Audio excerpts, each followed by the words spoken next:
associate broker with Remax Encore.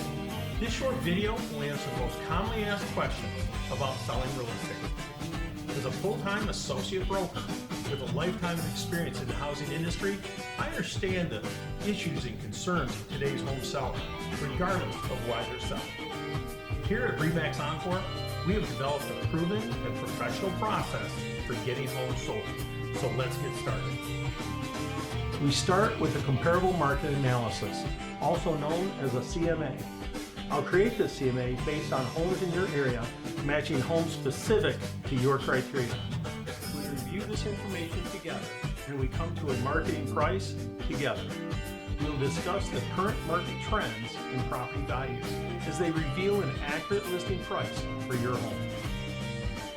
Once we arrive at a listing price, we complete the listing paperwork, along with seller disclosures and other related documents. Nothing too difficult, and I'll walk you through the entire process. If your home is part of an association, you'll need a copy of your association bylaws and association contact information. All showings will be scheduled through our office. Buyers will contact either their own agent or they may contact me directly to schedule a showing on your home. Licensed agents will be contacting our scheduling center, and all calls to you will be coming directly from our staff. This is Remax Encore. Would you like to schedule an appointment? Your personal contact information will remain secure and confidential. No one other than our staff will ever be contacting you to schedule a showing. I'll be securing a lockbox on your home so that only confirmed Michigan licensed agents may obtain entry to your home for showings with their buyers. In many areas, I'll be utilizing an electronic lockbox. This programmable lockbox supplies me with an automatic notice via Wi-Fi and email at the exact time an agent enters and exits your property. The entry code automatically expires once the scheduled showing time passes to eliminate any potential for an unauthorized re-entry into your home. However, these electronic lock boxes may not be practical in all areas where agents may not have access to such technology, or where agents not normally utilizing this technology have difficulty entering into the home. In such cases, I will be using a standard combination lockbox. However, the scheduling process remains the same. While I never suggest declining a showing, I do understand that some showing appointment requests may be inconvenient for a busy family. You do retain the right to decline a showing. However, understand if a showing is declined, the buyer and their agent may simply skip showing your home, never to return. Creating the professional marketing materials is the next step. This is the area where I feel I have a distinct advantage over other agents. In past years, I hosted a cable real estate TV show called FindingNewNeighbors. After a number of seasons on the air with good ratings, I decided to concentrate more on my real estate business rather than the TV show.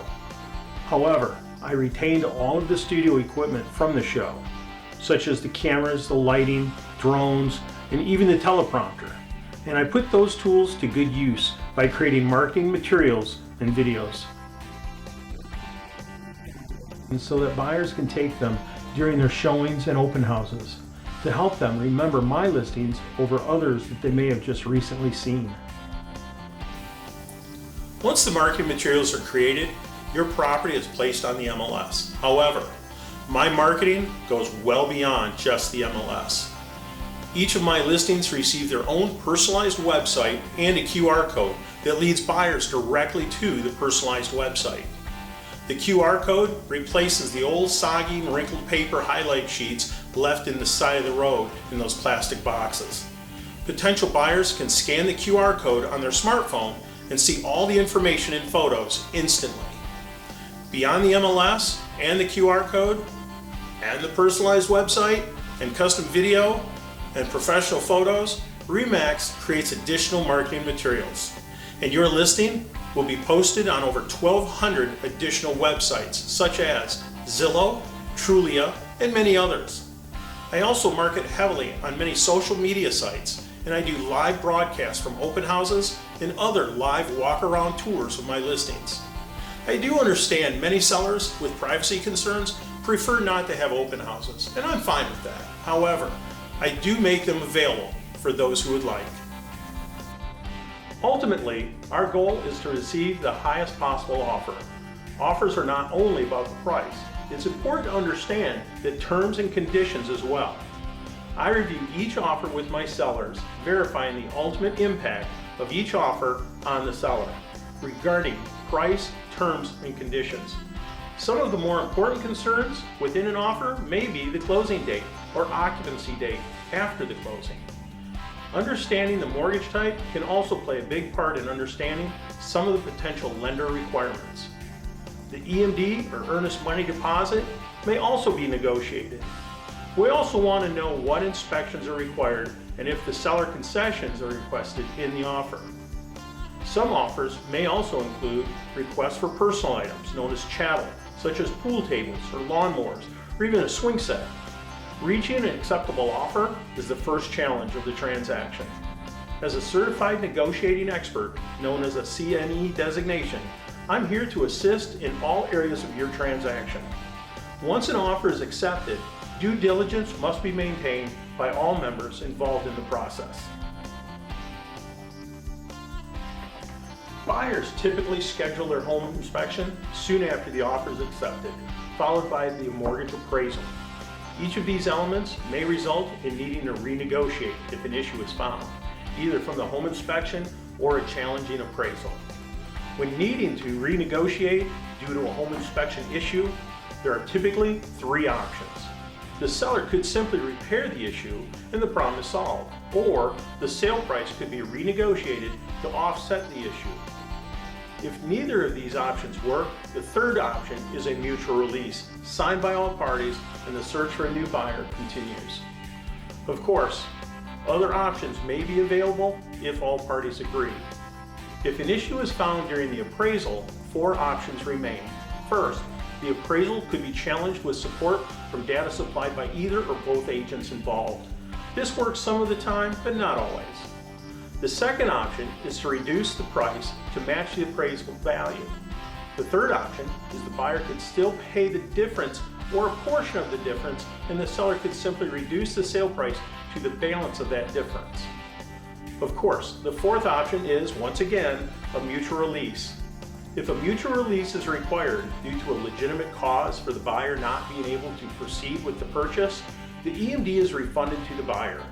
The only time the EMD is forfeited by a buyer is when there are no contingency issues and the buyer simply changes their mind in purchasing the home or fails to follow or meet the requirements within the purchase agreement. We can avoid potential inspection or appraisal issues by following a few simple steps. A seller can have a pre-listing home inspection and simply repair the issues that may pop up before a buyer's inspector finds any issues at all. Also, by pricing correctly for the home's location and condition, appraisal issues should never become a problem. Appraisal issues become an issue when a property is priced too high or an anxious buyer offers higher than the actual value. Of course, all sellers want to receive as much as possible, however, the market will dictate its true value.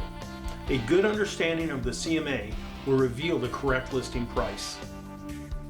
Earlier, I mentioned seller concessions. The seller concession is often requested within an offer to assist with the buyer's mortgage process. It helps a buyer to qualify for a specific mortgage type by assisting with their closing costs and lender fees. When there is a seller concession in an offer, it's important to understand that the actual offer price to the seller is the offer price minus the seller concession amount. The concession is simply an amount applied to the transaction to assist the buyer in the lending process for that specific loan.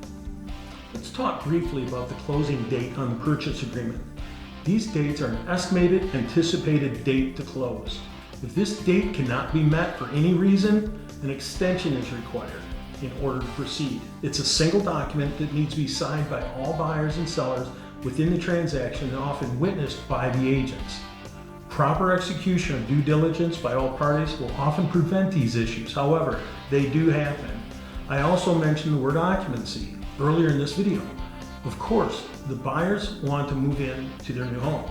If the seller remains in the home past the closing date, they become a tenant and the buyer becomes their landlord for whatever duration of time that the offer allows. Rent is often held in escrow by the title company until the buyer is granted full occupancy. The rent payment is referred to as a PITI, as a negotiated amount calculated by the estimate of the buyer's monthly cost of owning the home.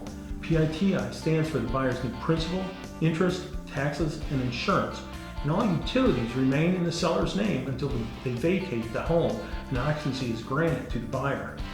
Occupancy must be clearly stated in all purchase agreements. If the seller vacates early, the escrow is divided and prorated accordingly to the buyer and the seller. Oftentimes, the escrow is slightly higher than the buyer's actual PITI, simply to motivate the seller to move out as soon as possible, as well as compensate the buyer for the inconvenience. The seller's prior mortgage costs have no bearing on the new PITI value.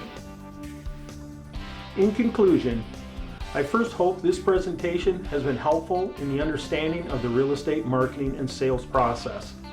I'm happy to discuss any additional questions that you may have. Please keep in mind that by working with myself, Wes Brooks, Associate Broker with RE/MAX Encore, you'll have a team of experienced professionals working diligently, assisting in the entire process of the marketing and closing of your home. I also participate in donating a portion of my commission from each of my transactions to Beaumont Children's Hospital, which benefit the children and their family with the special care that they may need. I also invite you to visit my YouTube network, Finding New Neighbors, to view videos on many of my real estate related topics such as home inspections, EMVs, seller concessions, and view many of my active and past listings. Pick up copies of my books on real estate and new construction from Author House Publishing or from any of the many online book outlets such as Amazon.com or at your local neighborhood bookstore. I can be reached by either texting or calling 248-701-7660 or emailing me at FindingNewNeighbors@yahoo.com. Be sure to subscribe to the YouTube channel, Finding New Neighbors. I want to thank you again for watching, and I look forward to hearing from you soon. So let's get started at Finding New Neighbors. Joining me is Wes Brooks. He is an associate broker with RE/MAX Encore in Clarkston to talk more about this. And in addition to being a real estate agent, Wes is also a professional photographer and videographer. So he really comes with a nice resume to talk with us about all of this. So welcome to the show, Wes. Thank you very much. It's great to be here. Oh, it's our pleasure to have you. So I guess let's just start off with the fact that not only are you a realtor, but you're also, like I said, a professional photographer, professional videographer, kind of a unique combination. I don't see that every day.